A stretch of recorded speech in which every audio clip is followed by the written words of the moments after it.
பேசுகிற பரிசுத்த ஆவியானவரே, உங்களுடைய மெல்லிய சத்தத்தை கேட்பதற்காக நாங்கள் கடந்து வந்திருக்கிறோம். எங்களோடு பேசும் இயேசு கிறிஸ்து வழியாய் வேண்டிக் கொள்ளுகிறோம். அன்பின் கடவுளே, ஆமென்.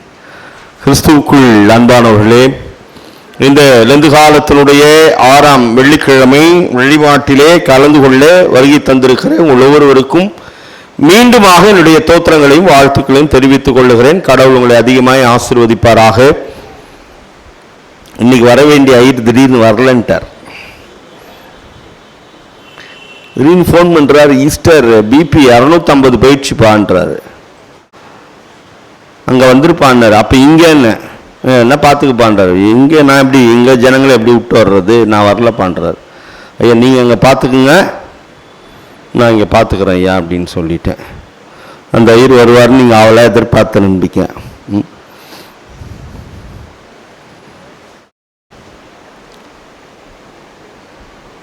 பிரகாஷ் கேட்டான்,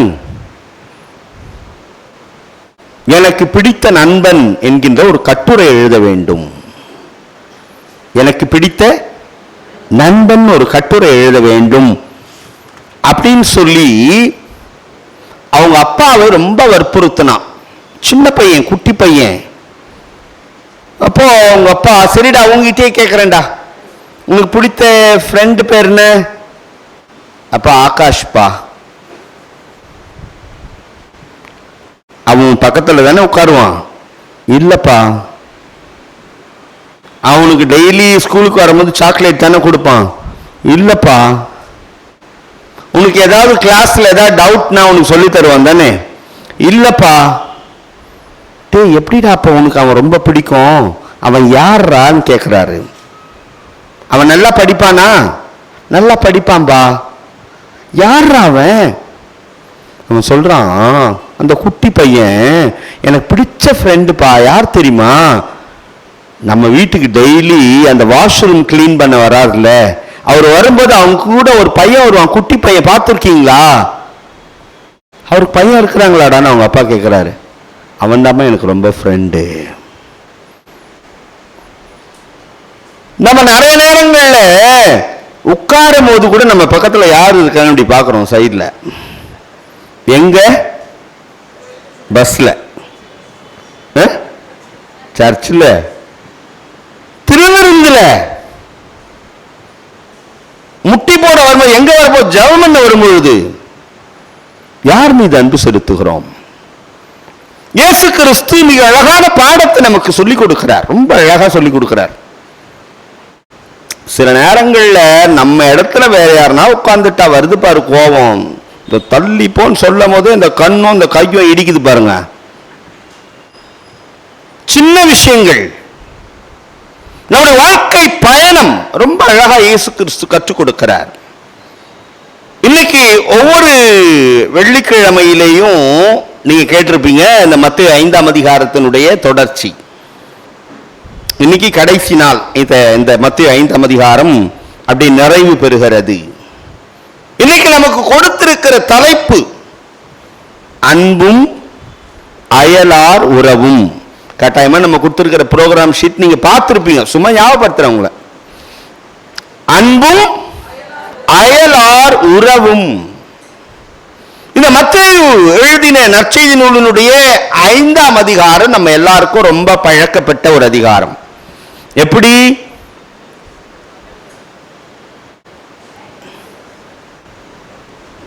எப்படின்னு கேட்குறேன், கம்மனு தான். எப்படி? மலை பிரசங்கம். தேங்க்யூமா. எங்களுக்கு தான் தெரியும் எதுக்கு சொல்றதுன்னு கம்முன்னு இருக்கிறோம். மலை பிரசங்கம். இதுக்கு பேரே மலை பிரசங்கம். ஏன் இதுக்கு பேரு மலை பிரசங்கம்?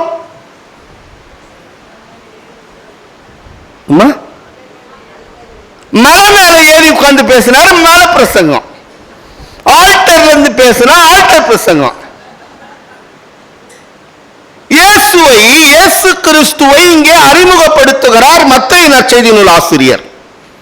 எல்லாரும் சொல்லுவாங்க, மத்தேயு நற்செய்தி நூல் ஆசிரியர் யூத பாரம்பரியத்திலே, யூத பார்வையிலே தான் அந்த நற்செய்தி நூலை எழுதுகிறாராம். எப்படி தொடங்குது அந்த நற்செய்தி நூல்? தொடக்கம் எப்படி? ஆபிரகாமின் குமாரனும் தாவீதின் குமாரனுமாகிய இயேசு கிறிஸ்துவனுடைய வரலாறு. யூதர்களுக்கு யாரும் ஆபிரகாம பிடிக்கும், நம்ம தாவீத பிடிக்கும். இயேசுவை இப்ப இயேசுவை பிடிக்க வைக்கணும். இயேசு அவங்களுக்கு ரொம்ப சொந்தக்கார் போல காட்டணும்.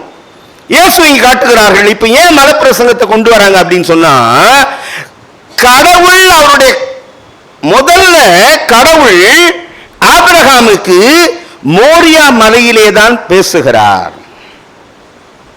மோரியா உன் பிள்ளை மேல எங்க பேசுறாரு? மோரியா மலை மேல. மோசேக்கு கட்டளை கொடுக்கிறார். எங்க கொடுக்கிறாரு? எந்த மலை மேல? சீனாய் மலையிலே கட்டளைகளை கொடுக்கிறார். நம்ம ஒருத்தருக்கு ஒருத்தர் பேசிதான் இன்னைக்கு மெசேஜ் முடிக்க போறோம். நீங்க லேட்டா பண்ணீங்கன்னா நான் லேட்டா பண்ணுவேன். நாங்க சொல்லலைனாலும் நீங்க லேட்டா தானே பண்ணுவீங்க, எங்களுக்கு தெரியுமே. அது வேற. சீனாய் மலையிலே கடவுள் தாவீதுக்கு ஒரு மலையை காட்டுறார். இந்த மலை சீயோன் மலை. எபிரோன் என்று சொல்லப்படுகிற இடத்திலேதான் முதல் வெற்றியை குவிக்கிறார். அந்த இடம்தான் சீயோன் மலை. கடவுள் எங்கிருக்கிறார்? இஸ்ரேலர் யூதருடைய புரிதல், கடவுள் மலை மேல இருக்கிறாரு. 121 சங்கீதம், எனக்கு ஒத்தாசை வரும் பர்வதங்களுக்கு நேராக. ஏன் கண்ணு அங்கதான் பார்ப்பேன். எங்க பார்ப்பேன்? மலை மேல. ஏன்? கடவுள் மலை மேல இருக்கிறார். இப்ப மத்தேயு நற்செய்தியின் ஆசிரியர் இயேசு அறிமுகப்படுத்துறாரு. இயேசு தன்னுடைய முதல் வார்த்தையை பேசுறாரு. எங்கிருந்து பேசுறாரு? மத்தேயு 5ஆம் அதிகாரம் 1ஆம் வசனத்துக்கு வாங்க. மலையின் மேல் ஏறினார். இல்ல, மலையின் மேல் ஏறினார். இயேசு மலை மேல ஏறி இப்போ தன்னுடைய வார்த்தைகளை எங்கே தொடங்குகிறார். நிறைய விஷயங்களை இயேசு பேசுவதாக நற்செய்தி நூல் சொல்லுகிறது. இந்த 5ஆம் அதிகாரத்தை 4 பிரிவுகளாக பிரிக்கிறார்கள். என்ன சொல்றாங்க அப்படின்னு சொன்னா, பாக்கிய வசனங்களும் அறிவுரைகளும் முதலாவதாக. இரண்டாவதாக சொல்லுகிறார்கள் அது மனிதநேய போதனைகள் அதற்குள்ளே இருக்கிறது. மூன்றாவதாக சொல்லுகிறார்கள் யூத அரசியல்களும் தேவையான உள்ளார்ந்த நன்மைகளும். நாலாவதாக புதிய சமுதாயம் உருவாவதற்காக இயேசு தருகிற அற்புதமான விதிமுறைகள். இதெல்லாம் எங்க இருக்குது? இந்த மலை பிரசங்கத்தில் இருக்கிற அற்புதமான கூற்றுகள். இந்த சூழலிலே தான் நிறைய விஷயங்களை இயேசு ஒவ்வொரு முறையும் சொல்லிக் கொண்டிருக்கிறார். இப்பொழுது சொல்லுகிறார். மத்தேயு 5ஆம் அதிகாரத்தினுடைய 43ஆம் வசனத்தை படிங்க. உனக்கு அடுத்தவரை சிநேகித்து உன் சத்துருவை பகைப்பாயாக என்று சொல்லப்பட்டதை கேள்விப்பட்டிருக்கிறீர்கள். என்ன சொல்றார் இயேசு? சொல்லுங்களேன். உனக்கு அடுத்தவனை சிநேகி, பகைவனை சொல்லுங்களேன் என்று சொல்லியிருப்பதை நீங்கள் கேள்விப்பட்டிருக்கிறீர்கள். எங்க? லேவியராகமத்தின் புத்தகம் 19ஆம் அதிகாரத்தினுடைய 18ஆம் வசனத்தை படிங்க.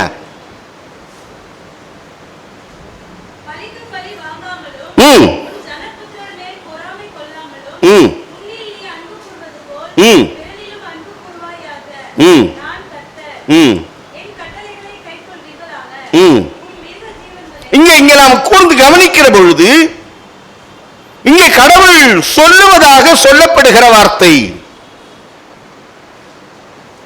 என்ன சொல்றாரு? உனக்கு அடுத்திருப்பவரை நீ சிநேகி, மற்றவங்கள பகைச்சுரு. இது ரொம்ப நல்லா இருக்குது இல்ல கேட்கறதுக்கு. நம்முடைய லந்துகால அனுபவங்கள் எதை நமக்கு கற்றுக் கொடுத்திருக்கிறதே சொல்றாரு. இதை பத்தி நீங்க கேள்விப்பட்டிருக்கிறீங்க. இதுதானே யதார்த்தம். நான் பேச மாட்டேன், நான் பார்க்க மாட்டேன்னு சொல்லுகிறது தானே யதார்த்தம். இயேசு நமக்கு ஒரு புதிய பாடத்தை கற்றுக் கொடுக்கிறார். அடுத்த வசனம் படிங்களேன். நான் உங்களுக்கு சொல்லுகிறேன், உங்கள் சத்துருக்களை சிநேகியுங்கள். ஒரு நிமிஷம் நிறுத்துங்கம்மா. இந்த யூத பாரம்பரியத்தின்படி யூதர்கள் இந்த சட்டத்தை எப்படி கடைபிடிச்சாங்களாம், ரபிமார்கள் எப்படி சொல்லிக் கொடுத்தாங்களாம் அவங்களுக்கு, உங்களுக்கு பிடித்தவர்களை மட்டுமே நீங்கள் சிநேகியுங்கள். யாரை பிடித்தவர்கள்? யூதர்கள். யூதர்களை மட்டுமே சிநேகியுங்கள். உங்கள் எதிரிகளை நீங்கள் எப்பொழுதும் பகைத்துக் கொண்டே இருக்க வேண்டும். இயேசு ரொம்ப அழகாக இந்த இடத்திலே மிகப்பெரிய ஒரு கொட்டு வைக்கிறார் எல்லாருக்கும். நம் ஒவ்வொருவருக்கும் இன்றைக்கு இயேசு கிறிஸ்து கற்றுக் கொடுக்கிற மிக அற்புதமான பாடம். நெருந்த காலத்தை நிறைவு செய்கிறோம். எனக்கு பிடிக்கலதான் பேச மாட்டேன், அவ்வளவுதான், நான் அப்படிதான். இன்னும் நாம் உடைக்கப்படாமல் இருக்கிறோம். இன்னும் நாம் கிறிஸ்தவர் என்று சொல்லிக் கொள்வதில் அர்த்தம் இல்லை. இயேசு ரொம்ப அழகாய் சொல்லுகிறார். படிங்களேன், 44 வசனம். உங்களை சபிக்கிறவர்களை ஆசீர்வதியுங்கள், உங்களை பகைக்கிறவர்களுக்கு நன்மை செய்யுங்கள், உங்களை நிந்திக்கிறவர்களுக்காகவும் உங்களை துன்பப்படுத்துகிறவர்களுக்காக நீங்கள் ஏளனம் செய்யுங்கள். யாரை பார்த்து சொல்றாரு? மலை மேல ஏறி அங்க இருக்கிற மக்களை பார்த்து, அங்க இருக்கிற எளிய மக்களை பார்த்து, இயேசு கிறிஸ்துவனுடைய சீடர்களை பார்த்து சொல்லுகிறார். யார் சீடர்கள்? உங்க எல்லாருக்கும் தெரியும். யார் சீடர்கள்? 12 பேர் இல்ல. இயேசு கிறிஸ்துவனுடைய சீடர்கள் வேற, 12 பேர் வேற. வசனம் இருக்குது. இங்க நாம் கூர்ந்து கவனிக்கின்ற பொழுது இயேசு ரொம்ப அழகாக சொல்லிக் கொடுக்கிறார். நீங்கள் யாரை சிநேகிக்க வேண்டும்? உங்களை கொடுமைப்படுத்துகிற ரோமர்களை நீங்கள் சிநேகியுங்கள். என்ன கொடுமைன்னா, வரியினாலே கொடுமை, மிகப்பெரிய துன்பம். என்ன போய் அப்படி பேசிட்டாங்க, எனக்கு போய் இப்படி பண்ணிட்டாங்க, நான் மன்னிக்கவே மாட்டேன், நீ பரலோகத்துக்கே போக மாட்டேன். எத்தனை லெந்து காலம் வந்தாலும் என் வாழ்க்கையில ஒருவரை மன்னிப்பதற்கும் அன்பு கூறுவதற்கும் என் இதயத்தில் இடம் இல்லைன்னா வேஸ்ட். கடைசி வெள்ளிக்கிழமையில வந்திருக்கீங்க, இன்னைக்காவது நீங்கள் அந்த செயலை செய்யுங்கள். இயேசு கிறிஸ்து இன்னைக்கு ஒரு அற்புதமான பாடத்தை நமக்கு கற்றுக் கொடுக்க விரும்புகிறார். ரொம்ப அழகா சொல்றாரு. யாத்திராகமத்தின் புத்தகம் 22ஆம் அதிகாரத்தினுடைய 21ஆம் வசனத்தை படிங்க.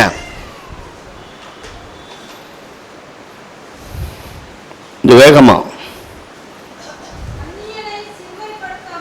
அந்நியனை சிறுமைப்படுத்தாமலும் ஒடுக்காமலும் இருப்பீர்களாக,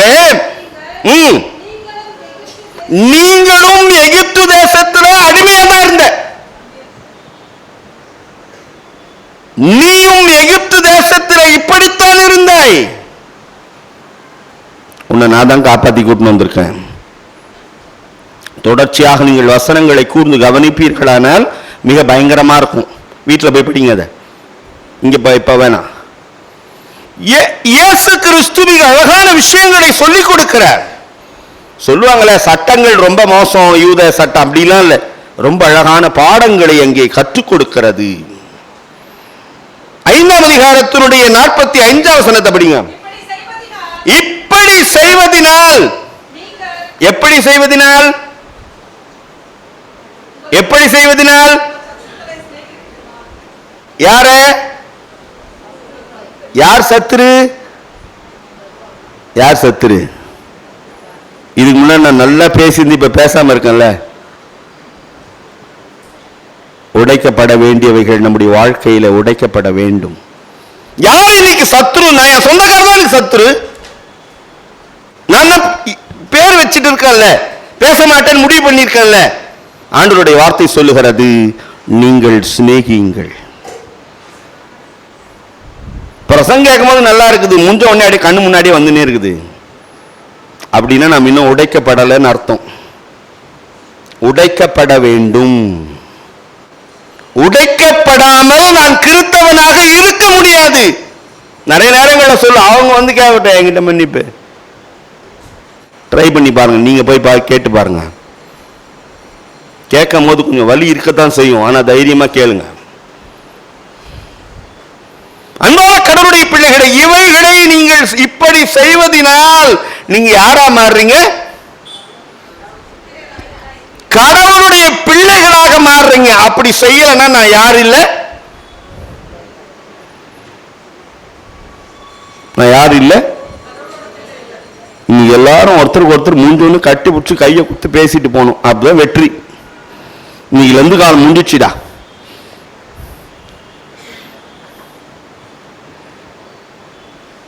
அன்பே பிரதானம் சகோதர, அன்பே பிரதானம். எனக்கு அபிஷேகம் வரும், தீர்க்க தரிசனம் சொல்லுவேன், முட்டி போட்டு ஜெபம் பண்ணா 1 hour பண்ணுவேன்.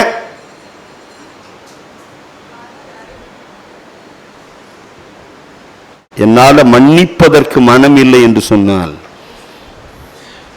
இங்க வசனம் சொல்லுகிறது 45 படிங்க.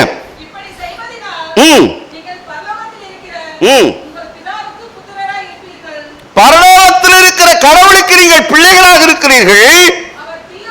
நல்ல கவனிங்க. அவர் தீயோர் மேலும் நல்லோர் மேலும் என்ன பண்றாரா? நீ கெட்டவன் வேணாடான்னு தள்ளுறவர் இல்லை. சேற்றின், நான் சேற்றில் விழுந்துட்டேன்னா, சேற்றினில் என்னை தூக்கி எடுத்து, என்னை மட்டும் எடுக்கும் போது சந்தோஷம். மற்றவங்க சேத்துல இருந்தா, சேற்றினில் என்னை தூக்கி எடுத்து மாற்றி உள்ளம் புதிதாக்கினாரே. கல்லானையன் உள்ள முருகின கல்வாரியை கண்டு நன்றியுடன், கல்லானையன் உள்ள முருகின கல்வாரியை. குட் ஃப்ரைடேக்கு வந்துட்டு அழுதுட்டு போறதில்ல. இன்னைக்கு மாற்றம் வேண்டும். அன்பான கடவுளுடைய பிள்ளைகளை, வசனம் மிக அழகாக நமக்கு சொல்லிக் கொடுக்கிறது. இதனுடைய பேரலல் லூக்கா நற்செய்தி நூலிலே சொல்றாங்க. அதுக்கு பேர் மலைப்பொழி, அதுக்கு பேர் மலை பிரசங்கம் இல்ல, சமவெளி பிரசங்கம். இயேசு இப்ப சமவெளியில காட்டுறாரு. இதே வார்த்தைகளை தான் லூக்கா நற்செய்தி நூல் ஆசிரியர் இயேசு சமவெளியில பேசினாரு. 6ஆம் அதிகாரம் லூக்கா 32ஆம் வசனத்துக்கு வாங்க.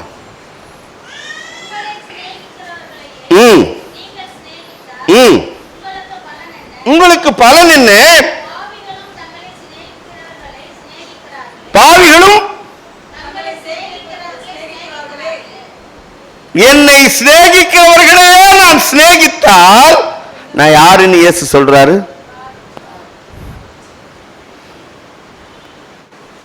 மத்தேயு நற்செய்தி நூல் ஆசிரியர் அந்த பாவின்ற வார்த்தை வேற வார்த்தை போடுறார். 5ஆம் அதிகாரம் 46ஆம் வசனம்.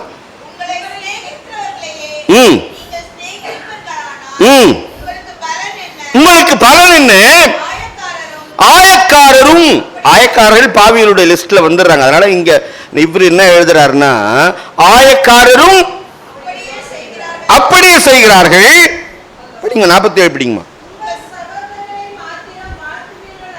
உங்கள் சகோதர சகோதரிகளை மட்டும் ஆள் பார்த்து ஈஸ்டர் அன்னைக்கு ஹாப்பி ஈஸ்டர் சொல்லாதீங்க. எல்லாருக்கும் சொல்றது முடியுமா? கொஞ்சம் கஷ்டம்தாங்க. லந்து காலத்தினுடைய இறுதி வெள்ளிக்கிழமையில நாம் வந்திருக்கிறோம். திருச்சபை சூழலை மட்டும் பார்க்காதீங்க. எல்லா இடங்களையும், வேலை செய்யற இடமா இருக்கலாம், பிசினஸ் பண்ற இடமா இருக்கலாம், நம்ம வீட்டு பக்கத்துலயா இருக்கலாம். உங்க வீட்டு பக்கத்துல சண்டை போட்டிருப்பீங்க. நீ வேலை செய்யற இடத்துல அப்படியே மூஞ்சி சுருன்னு வச்சிருந்திருப்பீங்க. போய் கை குத்து பேசி பாருங்க. என்ன, உங்களை நான் மன்னிச்சிட்டேன்னு சொல்லாதீங்க, என்ன நீங்க மன்னிச்சிடுங்கன்னு கேளுங்களேன். உங்களை நான் மன்னிச்சிட்டேன், என்ன நீங்க மன்னிப்பீங்களான்னு கேட்டு பாருங்க. ட்ரை பண்ணி பாருங்க. உங்கள் சுயமானது சகரிக்கப்பட வேண்டும். வசனம் ரொம்ப அழகாய் நமக்கு சொல்லிக் கொடுத்து கொண்டே இருக்கிறது. இயேசு கிறிஸ்து ஒரு அழகான ஒரு உவமையை கற்றுக் கொடுக்கிறார். யாரை சிநேகிக்கணும்? எல்லாரையும் சிநேகிக்கணும் சொல்றார். ரொம்ப அழகா சொல்றாரு. முடிக்க போறேன். சில பேர் சிரிப்புக்கு அடுத்து என்ன தெரியுமா, நாங்க நம்ப மாட்டோம். லூக்கா எழுதின நற்செய்தி நூல் 10ஆம் அதிகாரத்தினுடைய 29ஆம் வசனத்தை படியுங்கள்.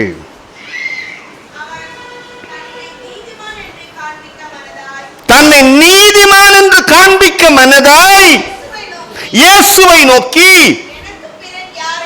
"Who is my neighbor?" நான் யாரை நேசிக்கணும்?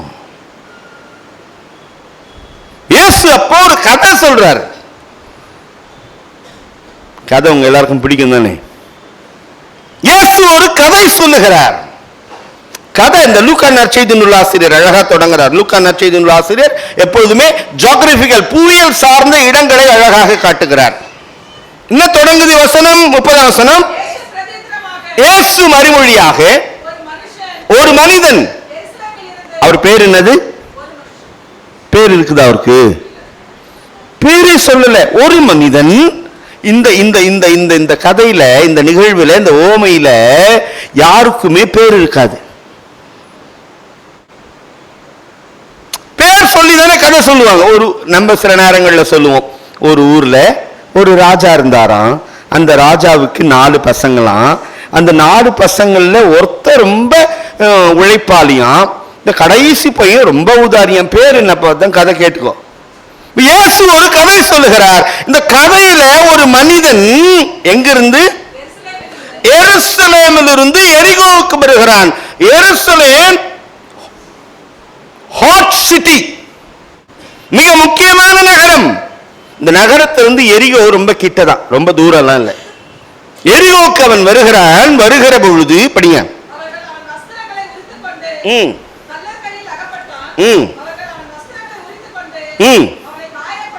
அவனை காயப்படுத்தி குற்றுயிராக அவனை விட்டு விட்டு போகிறார்கள். குற்றுயிராக அப்படின்னா அம்மா அடிச்சிட்டு உயிர் இருக்குதா இல்லையான்னு தெரியல. அதுக்கு பேரு தானது குற்றுயிரா விட்டுட்டு போறாங்க. உயிர் இருக்குதா? அசைவும் இல்லை, ரத்தம் ஊத்தி போய் கிடக்குது, அப்படியே இருக்கிறார். அப்பொழுது கேரக்டர் அழகா இன்ட்ரோடியூஸ் பண்றார் பாருங்க இயேசு கிறிஸ்து. இதை ரசிச்சு நீங்க கவனிக்கணும். கேரக்டர் அறிமுகப்படுத்துகிறார். முதல் கேரக்டர் இங்க, ஃபர்ஸ்ட் கேரக்டர் ஒருவர். அடுத்த கேரக்டர் யார் பாருங்க, படிங்க.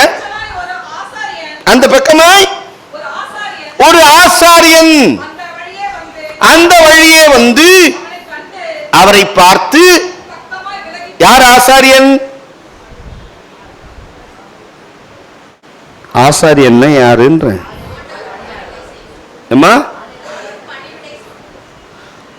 கடவுளுடைய ஆலயத்தில் இங்க இங்க நிக்கிறவர் ஆசாரியன் யாரு? இங்க நின்று வேலை செய்கிறவர். அவர் வராரு. அவர் வந்து பக்கமா விலகி போயிட்டாரு. ஏன்? அடுத்த ஒருத்தர் வராரு. அவர் யாரு?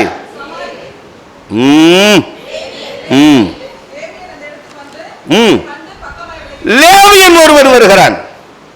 லேவியர் யாரு? அவரும் அந்த பலி செலுத்துகிற அந்த வேலைகளை எல்லாம் பார்க்கின்றவர். ஆசாரியன் வருகிறான், லேவியன் வருகிறான். 2 பேரும் வந்துட்டு என்ன பண்றாங்க? இவங்க யாரு? கடவுளுக்கு பணி செய்கிறவர்கள், நியாயப்பிரமாணத்தின்படி நடக்கிறவர்கள். இவங்க என்ன பண்றாங்க? பார்க்காம அப்படி அப்படி போயிடுறாங்க. ஏன் போறாங்க?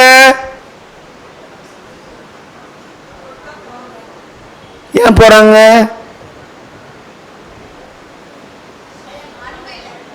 அன்பு இல்ல. ஏன் போறாங்க? எதுக்கு அவருக்கு அந்த வேலை செய்யணும்? அப்புறம்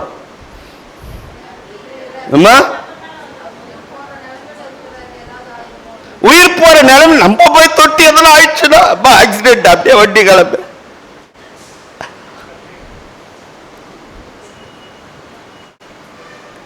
ஏன்னா இவன் ஆசாரியன், இவன் லேவியன், அவன் குற்றுயிராக இருக்கிறான். செத்துட்டான்னா தீட்டு, எங்க இருக்குது? என்னாகமம் 16ஆம் அதிகாரத்தில் இருக்குது.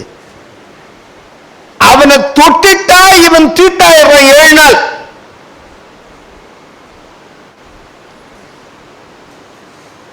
உன்னிடத்தில் நீ அன்பு கூறுவது போல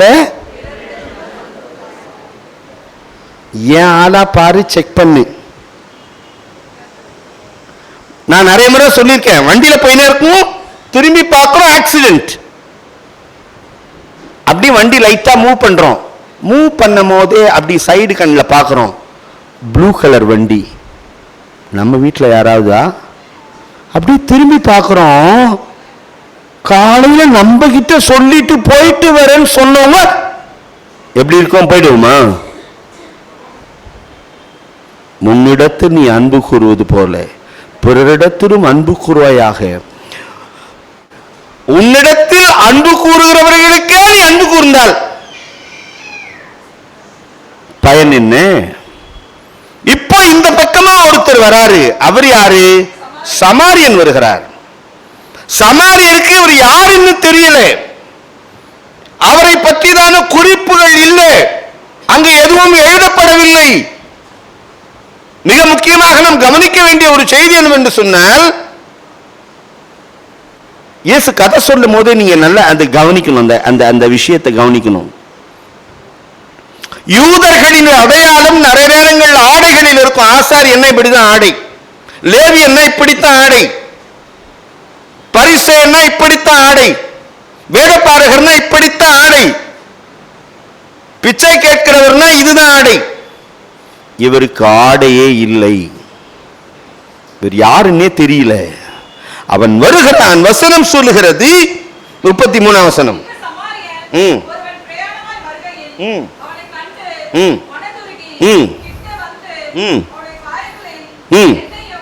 கிட்ட வந்து அவருடைய காயங்களில் நல்லா கவனிப்பீங்கன்னா அவரை பார்க்கிறார். முதல்ல என்ன பண்றாரு? பார்க்கிறார். அந்த பார்வை இருக்கிறது இல்ல. இப்ப எல்லாரும் வந்து என்ன பார்க்கறீங்க, பார்வைக்குள் என்ன இருக்கிறது என்பது உங்களுக்கு மட்டும்தான் தெரியும். சில பேரால சைக்கலாஜிக்கலா கண்டுபிடிக்கலாம் பார்வைக்குள் இருக்கிற விஷயம் என்னவென்று சொல்லி. இவருடைய பார்வை இருக்குது இல்ல, வித்தியாசமான ஒரு பார்வையாக இருக்கிறது. இயேசுவின் பார்வையை போல இவருடைய பார்வை இருந்தது. நம்முடைய பார்வைகள் இயேசுவின் பார்வையை போல மாற வேண்டும். அப்படிதான், அப்பதான் யாருன்னே தெரியாதவங்க, நமக்கு பிடிக்காதவங்களை கூட நம்மளால நேசிக்க முடியும். நம்முடைய பார்வைகள் இயேசுவின் பார்வையாக இன்றைக்கு இல்லை. அதனாலதான் என்னால் அன்பு செலுத்த முடியல. அதனாலதான் இன்னைக்கு பல இடங்களிலே பிரச்சனைகள், அதனாலதான் இன்றைக்கு போராட்டங்கள், என்னால் விட்டு கொடுக்க வேண்டிய இடத்துல விட்டு கொடுக்க முடியாத சூழல்கள். அன்பானே கடவுளுடைய பிள்ளைகளே, இவன் தைரியமாய் எல்லாவற்றையும் விட்டு கொடுப்பதற்கு இவன் ஆயத்தமாகிறான். ஏன்? இவனுடைய பார்வை இயேசுவின் பார்வையை போல் இருந்தது. அவன் வாகனத்திலே போய் கொண்டிருக்கிறான். ஜெருசலேம் டு ஜெரிகோ, ஏதோ ஒரு வேலையாக நிச்சயமா போயிருப்பாங்க. நான் வீட்டுக்கு போயிட்டு வந்துடுறேன்,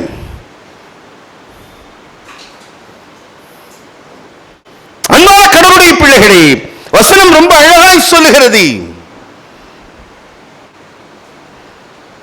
33-34 படிங்க. கிட்ட வந்து அவனுடைய காயங்களிலே எண்ணெய் திராட்சரசமும் வார்த்து காயங்களை கட்டி தன் சுய வாகனத்திலே ஏற்றி, என்ன வாகனம் தெரியல, என்ன வாகனமா இருந்திருக்கலாம், என்ன வாகனம் இங்க இல்லை.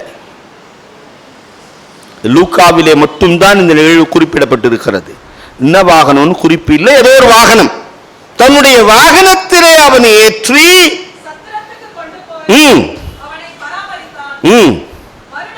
நல்ல கவனிங்க, ரொம்ப அழகான இடம் இந்த இடம்.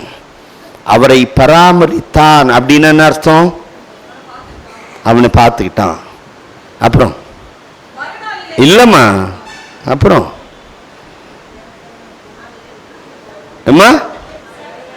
விசாரிக்கிறான். அப்புறம் ஏம்மா சாப்பிட கொடுத்தான். அப்புறம் காயத்துக்கு மருந்து போட்டான். ஏம்மா அதெல்லாம் இல்லையே. வீட்டுக்கு ஃபோன் பண்ணியிருப்பார.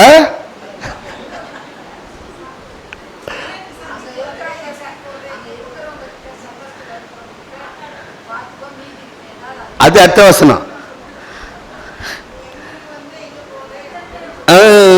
எங்க இருந்துட்டு எங்க போற இல்லையே.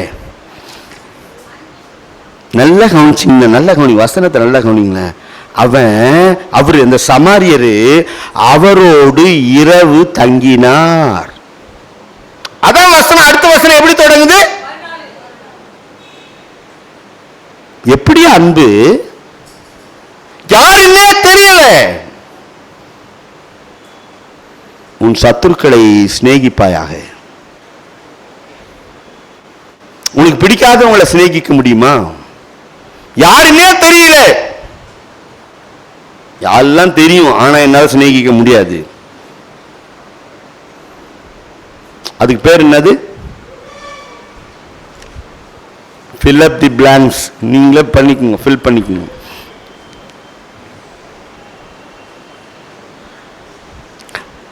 இங்கே வசனம் சொல்லுகிறது அவர் அடுத்த நாளிலே, அப்பனா அந்த சத்திரத்துல அவரோட தங்கறார். இந்த சமாரியருடைய பார்வை இயேசுவின் பார்வையாக இருந்தது. அவருடைய செயல்பாடு இயேசுவின் செயல்பாடாக இருந்தது. இயேசுவை போலவே நிர்கதியா இருக்கிறவங்களை விட்டுட்டு போகிற எண்ணம் இல்லாமல் அவரோட கூட இருக்கணுங்கிற எண்ணம் அவருக்குள் இருந்தது. அப்படியே விட்டுட்டு போற கடவுள் இல்லை. அப்படியே விட்டுட்டு அப்படியே நிர்கதியா இருக்கிற அப்படியே விட்டுட்டு போன எப்படி இந்த நேரத்தில் பார்த்து விடமாட்டார். அவர் நைட்டு அங்க ஸ்டே பண்ணி மறுநாளிலே சொல்றாரு. அப்படிங்களா வசனத்தை?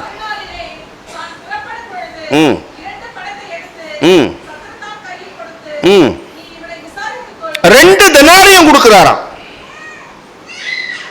ஒரு தெனாரியம் ஒரு நாளுக்கான கூலி தினார். 2 நாளுக்கான கூலியை கொடுத்து இவரை பார்த்துக்குப்பா, அதிகமா ஏதாவது செலவானா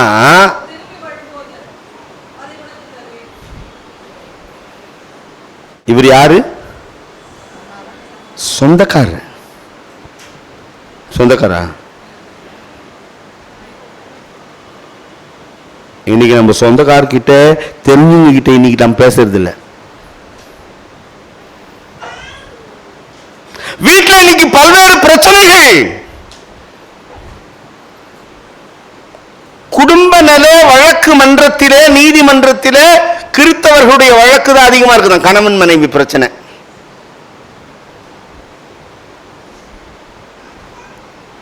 ஏன் என்னால உடைய முடியல? யார் ஃபர்ஸ்ட் மன்னிப்பு கேட்கறது? இதுலயே பாதி நாள் போயிடுச்சு. உடைக்கப்பட வேண்டும். இப்ப நான் வெளியே அங்க நிக்க போறேன், முடியுமா? எனக்காக பண்ணாதீங்க. அன்பான கடவுளுடைய பிள்ளைகளை இங்க வசனம் சொல்லுகிறது. எல்லாரும் சொல்லும் போது எனக்கு தெரியல, எல்லாரும் சொல்லும் போது எனக்கு தெரியல. இப்ப இங்க வந்து நிக்கும் போதுதான் தெரியுது எனக்கு கடிகாரம் தெரியல.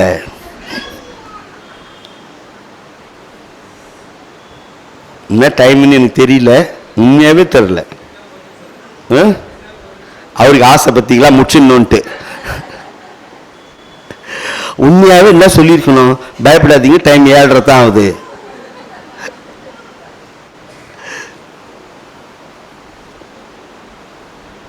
இயேசு அழகாக தொடங்குகிறார். எப்படி நம்ம தொடங்கணும்? மத்தேயு 5ஆம் அதிகாரம் 43ஆம் வசனம்.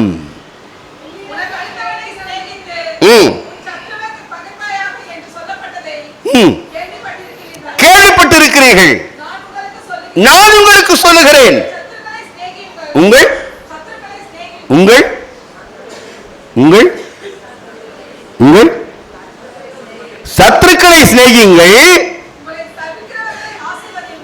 உங்களை சபிக்கிறவர்களை ஆசீர்வதியுங்கள். ஆசீர்வதியுங்கள், உங்களை பகைக்கிறவர்களுக்கு நன்மை செய்யுங்கள்,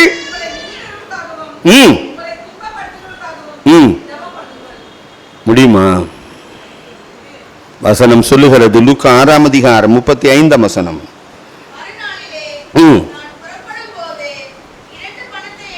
லூக்கா 6:35. உங்கள் சத்துருக்களை சிநேகியுங்கள், நன்மை செய்யுங்கள், கைமாறு கருதாமல் கடன் கொடுங்கள். இந்த இடம் ரொம்ப பிடிச்சிருக்குது. கைமாறு கருதாமல் கடன் கொடுங்கள். அப்புறம் உங்கள் பலன் மிகுதியாயிருக்கும். எப்படியா? இதெல்லாம் செஞ்சோம்னா உன்னதமானவருடைய பிள்ளைகளாய் இருப்பீர்கள். படிங்க. எப்படி? நன்றி அறியாதவர்களுக்கும் துரோகிகளுக்கும் நன்மை செய்கிறாரே.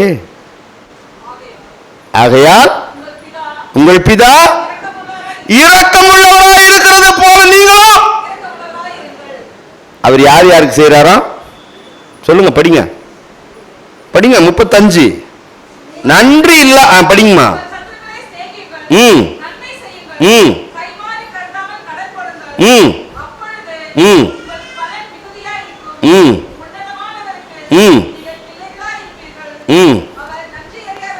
அவர் நன்றி அறியாதவர்களுக்கு நம்ம சொல்லுவோம்ல, இவ்வளவு செஞ்ச நன்றியே இல்லை. நம்ம சொல்லுவோம்ல, இவ்வளவு செஞ்சோம் நன்றி இல்லை, மன்னிச்சிருங்க. இவ்வளவு செஞ்சோம், செஞ்ச துரோகம் இருக்குது ரொம்ப பெருசு. எது பெருசு? துரோகம் பெருசு. அப்படியே நைட்ல கண்ணு முன்னா கூட அப்படியே கண்ணு முன்னாடியே வந்து நிக்குது, மன்னிச்சிருங்க. அப்புறம் மறுபடியும் ஃபர்ஸ்ட்ல இருந்து படிக்காதீங்கம்மா. துரோகிகளுக்கும் அவர் நன்மையே செய்கிறாரே. உங்கள் ஆண்டவர் இரக்கமாயிருக்கிறது போல நீங்களும் லந்து காலத்தினுடைய 6வது வெள்ளிக்கிழமை முடி உங்க கையில விட்டுறேன். கண்களை மூடி ஆண்டவரை நோக்கி பார்ப்போம். எங்களோடு பேசிக்கொண்டிருக்கிற எங்கள் அன்பு நிறைந்த நல்ல ஆண்டவரே, இந்த அருமையான வார்த்தைகளுக்காக உமக்கு நன்றி சொல்கிறோம். எங்களோடு கர்த்தர் பேசினீர், விசுவாசிக்கிறோம். எங்களால் சில நேரங்களில் முடியல ஆண்டவரே. வார்த்தைகளை கேட்கும் பொழுது மன்னிக்கணும்னு தான் அப்படியே துடிக்கிறோம். அப்படியே முடியும் போது நான் நரகத்துக்கே போனால் கூட பரவாயில்ல, மன்னிக்க மாட்டேன், அந்த இடத்துல வந்து நிற்கிறோம். எங்கள் பிள்ளைகளுக்கு மன்னிக்கிற மனப்பக்குவத்தை நீங்கள் கற்றுக் கொடுங்க. இன்னைக்கு ஒரு மாற்றம் குடும்பங்களில், கணவன் மனைவி பிள்ளைகள் பெற்றோர் உடன்பிறப்புகளிடத்தில் ஒரு மாற்றத்தை ஆண்டவர் உண்டு பண்ணுவீராக. வேலை செய்கிற இடத்துல, பிசினஸ் பண்ணுகிற இடத்துல, வீட்டு பக்கத்தில் எங்கெல்லாம் மன்னிக்க முடியலையோ, எங்க நாங்கள் 40 நாள் உபவாசம் இருக்கிறோம், இந்த லெந்து காலம், என்னை மன்னிப்பீங்களா? எங்களை இயேசு மன்னிக்கிறார், நீங்கள் மன்னிப்பீங்களா? திருச்சபையில் யாரோடலாம் உறவு நிலையில் என்னால் மன்னிக்க முடியலையோ, அக்கா, அண்ணா, ஆன்டி, அங்கிள், என்னை மன்னிச்சிருங்க. மற்றவங்க பேசினா அதை பற்றி கவலையப்படாதீங்க. அவங்க தான் ஓடி வந்தாங்க. நோ, ஆண்டவரே, இப்படி கேட்கிற பிள்ளைகளோடு கூட கர்த்தர் இடைப்படு. நீங்கள் சொல்கிறீங்க, அப்படி நீங்கள் செஞ்சீங்கன்னா என் பிள்ளைகள், இந்த பிள்ளைகள் அப்படிப்பட்ட ஆசீர்வாதங்களை பெற்றுக்கொள்ள அருள் தாரும் இயேசு கிறிஸ்து வழியாக வேண்டிக் கொள்ளுகிறோம் அன்பின் கடவுளே. ஆமேன். கடவுளுடைய